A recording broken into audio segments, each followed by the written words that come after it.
Buckle up, everybody, because today we're diving headfirst into the latest and greatest, or maybe not so greatest, cyber threats. Yeah.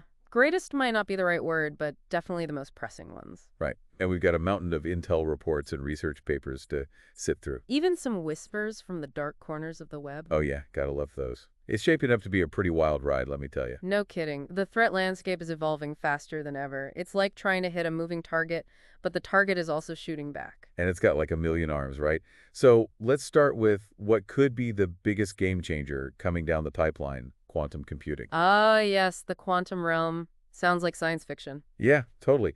But it's got very real and very scary implications for cybersecurity. Oh, absolutely. And the strategy that keeps me up at night: collect now, decrypt later. Ooh, that's a good one. So basically, bad guys are just grabbing all the encrypted data they can. Exactly. They're sitting on it, waiting for powerful quantum computers to become widely available. Like a ticking time bomb. Exactly, a time bomb for all our current encryption methods. It makes you wonder about the future of RSA and ECC. Right, those are the big boys of internet security, but are they about to become obsolete? That's the question, isn't it? While quantum computers capable of cracking these algorithms are still a ways off, the threat is real enough. We got to start prepping now. So what are we doing about this? What's the plan? Are we just sitting ducks here? No, not exactly. There's been some cool work done on quantum key distribution, QKD. It uses quantum mechanics to secure the exchange of encryption keys. Like some unbreakable code based on the laws of physics? It sounds intense. You got it. It's like those self-destructing messages in spy movies, except instead of exploding, the information just becomes impossible to decipher. So is this like theoretical or is this actually happening? Oh, it's happening. JP Morgan Chase actually showed off a QKD secured network recently. They transmitted data at a crazy 100 GDPs between data centers in Singapore. Whoa, that's fast. Over 46 kilometers, ran for 45 days straight without a hitch. QKD is moving out of the lab and into the real world. That's pretty impressive. Sounds like QKD could really change the game when it comes to fighting quantum decryption. Are there any other approaches in the works? Oh, yeah, definitely. The National Institute of Standards and Technology, NIST, they've been busy working on post-quantum cryptography, or PQC. Post-quantum. So new encryption algorithms that can handle both the old and the new threats. Exactly. Like building a fortress that can withstand any attack, whether it's from the past or the future. That's reassuring. But let's be real. Transitioning to a quantum-safe world, it's not going to be easy, right? You're telling me. Think about the scale of the internet, all the systems that rely on encryption, making sure everything works together, dealing with performance impacts, backward compatibility. It's a huge undertaking. Definitely a mammoth effort. But like you said, we have to do it. The fakes are way too high to ignore.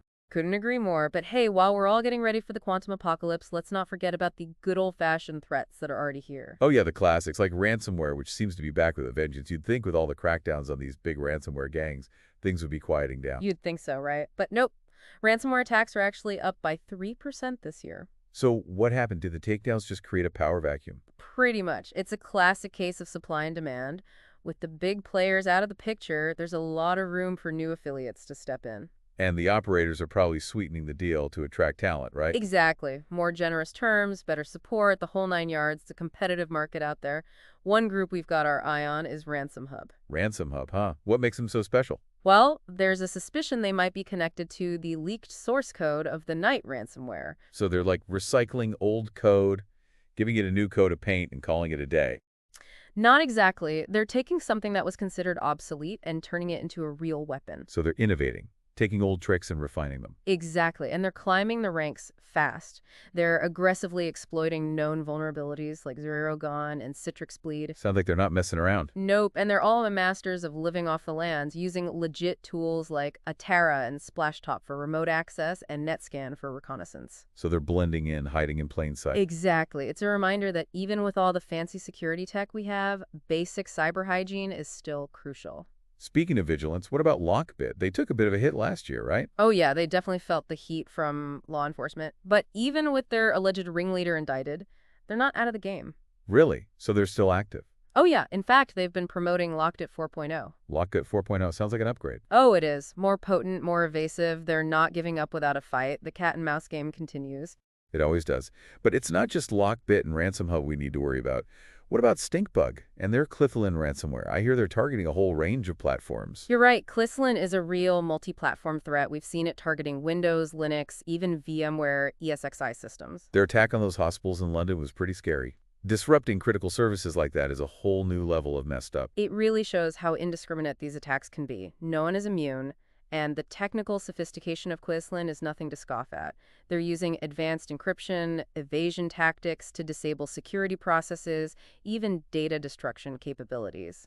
Quisling is definitely one to keep an eye on, but before we move on, I want to talk about a technique that's been gaining popularity with these ransomware gangs, BYOVD. Bring your own vulnerable driver. Yeah, catchy name. It is, but for those who don't know, what is it, and why is it so effective? It's all about exploiting trust. Operating systems trust signed drivers, and attackers are using that trust to disable security software. They basically get a free pass to wreak havoc. Because drivers operate at the kernel level. Right, so they can shut down security processes, leaving systems wide open, like giving the keys to the kingdom to a wolf in sheep's clothing. And once the defenses are down, it's game over. Are there any, specific BYOVD tools that are out there? Oh yeah, plenty. True Sight Killer, Kill Ave, Ghost Driver, Akil. And the list is growing. Yikes. It's scary how easily these vulnerabilities can be exploited. Speaking of scary, let's shift gears and talk about a particular threat actor that's been keeping us on our toes. The Kimsuky group. Ah, yes, Kimsuky. They're a North Korean group that's been targeting South Korea for years. Government agencies, businesses, you name it. And they're not afraid to try new things, like their DP hashtag drive campaign. They went beyond the usual phishing emails and started using Dropbox to distribute their malware. Pretty clever, actually, exploiting the trust we put in these everyday platforms.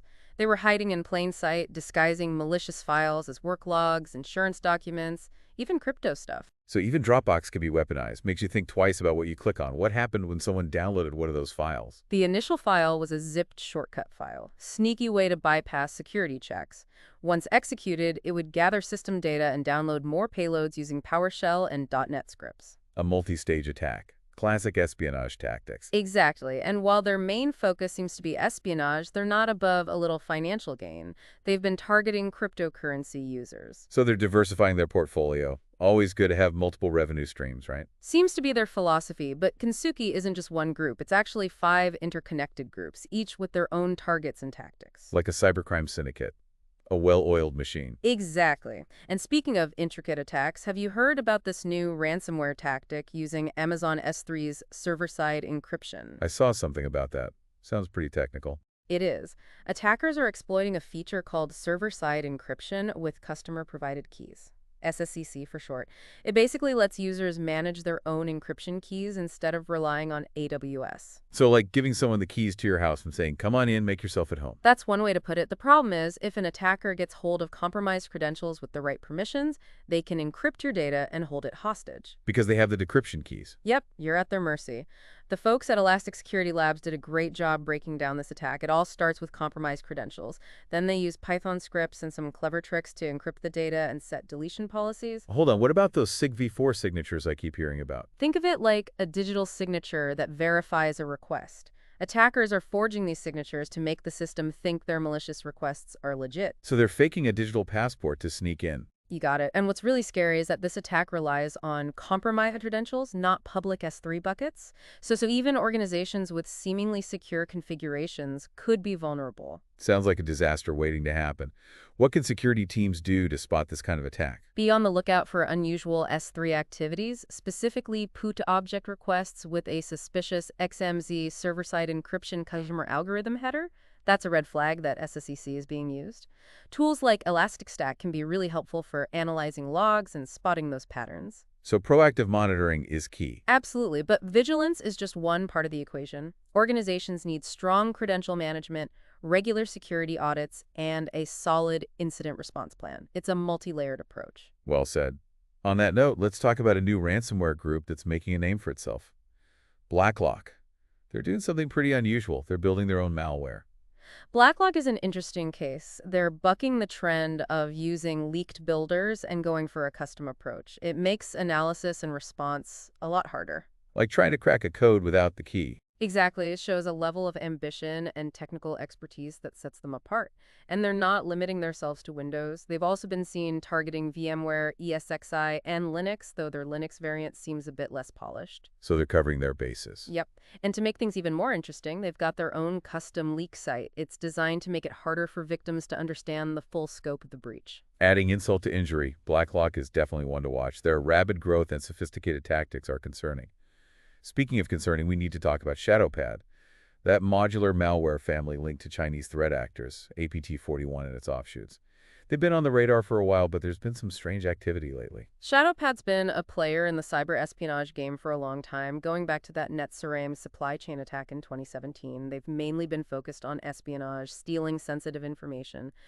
But recently, we've seen two cases in Europe that suggest they might be changing tactics. Changing tactics, how so? They deployed ransomware in these cases. Ransomware, that's not their usual style. Exactly. It's unusual for Shadowpad, which usually sticks to stealthy information gathering. It makes you wonder why the change. Maybe they're experimenting, maybe they see ransomware as more profitable. We don't know for sure. Intriguing. So how did they get into these organizations in the first place? Zero-day exploits, fancy social engineering. It seems they stuck to the basics: remote network attacks, exploiting weak VPN passwords, and somehow bypassing multi-factor authentication. So even with all the security advancements, it often comes down to basic stuff. Weak passwords, human error. Unfortunately, yes. They might have gotten hold of valid certificates or used brute force to get past those security measures. But let's dig into Shadowpad itself. What makes it such an effective espionage tool? Yeah, what sets it apart from the crowd? Its modular design is a big one. Attackers can customize it with plugins for keylogging, grabbing screenshots, retrieving files. It's like a Swiss Army knife for cyber espionage. And they're always updating their obfuscation techniques, right? Making it tougher for researchers to analyze. Oh yeah, they're constantly evolving. That major update in 2020 really made things more difficult. The way they load a DLL to decode the payload in memory, encode it again in the registry, and then delete the binary from the file system. It's clever. Makes it really hard to get the payload without access to the victim's registry or RAM. Hiding the payload in the registry. That's sneaky. But back to the ransomware they used in these recent incidents. You mentioned it was from a new family. What do we know about it? It seems to target Windows systems, encrypting most files except for those with specific extensions like .exe, .dll, and .sys. They're avoiding critical system files, probably to prevent the system from crashing and raising alarms. They also skip files in certain folders like Windows, program files, and app data. It's a targeted approach. So encrypt, rename with a .locked extension, drop a ransom note. Classic ransomware. But what about the ransom note itself? Is it the usual threatening message? That's where it gets interesting. The ransom note looks a lot like the one used by Codex Eagle Extractor, another ransomware tool.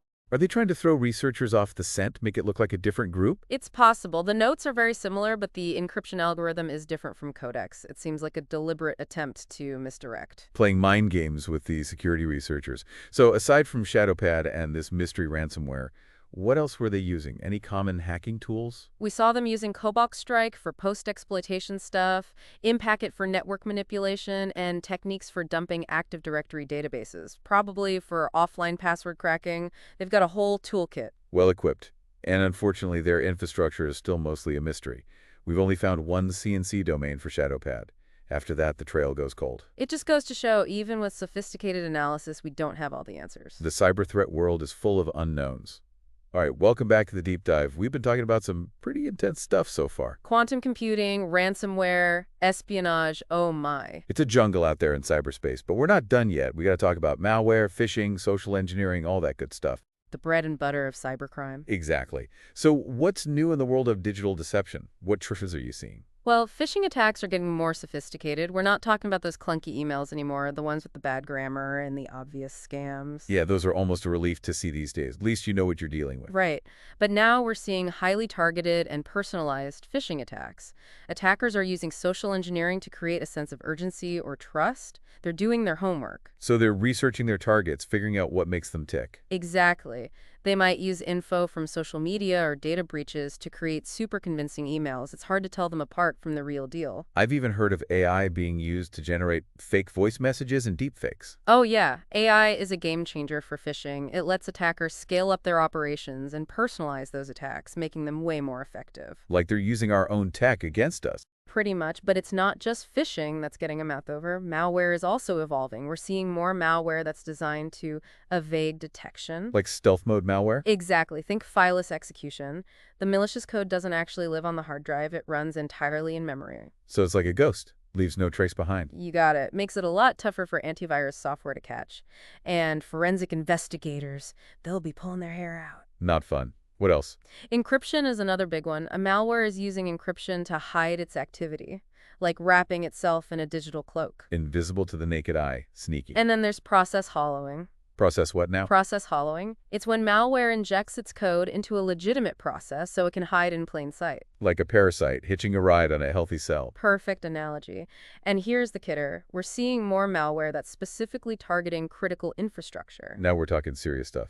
What kind of infrastructure? Power grids, water treatment plants, transportation systems, the things that keep our society running. And if those systems go down? The consequences could be catastrophic. Blackouts, disruptions, even loss of life. It doesn't get much worse than that. Definitely a sobering thought. Well, that brings us to the end of our deep dive into the cyber threat landscape. It's been a wild ride. It has, but I think it's important to stay informed, to know what's out there. Absolutely. The threat landscape is constantly changing. And the best defense is a good offense. So stay curious, stay vigilant, and most importantly, stay safe out there. Couldn't have said it better myself. Thanks for joining us on the deep dive. Until next time.